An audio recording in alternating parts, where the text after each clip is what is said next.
Construction Dream Team. Look at this big mess. There's dirt, sand, wood, and tools everywhere. But don't worry, our machines are here to help. Time to dig a big hole. The digger scoops up dirt, making a hole for the playground. Mixer enthusiastically said, "I'm ready to mix the concrete." The mixer spins and makes the concrete smooth and ready. Here comes the sand. The tipper truck dumps sand onto the ground. Confidently, the crane said, "I'll lift the beams high."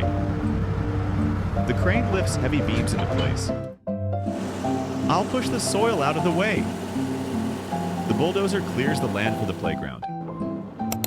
"I'll smooth everything down," said the road roller flattens the path. The machines work together, each doing their part. "We're doing it together," said the digger. Mixer said, "We're building something strong." Smiling, Crane said, "Teamwork is the best way to build." Finally, the playground is complete. There are swings, slides, and climbing structures. The ground is smooth and the sand is perfect for play. The machines and kids celebrate the new playground. We did it!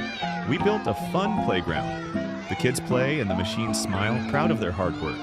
Thank you for watching and don't forget to like and subscribe.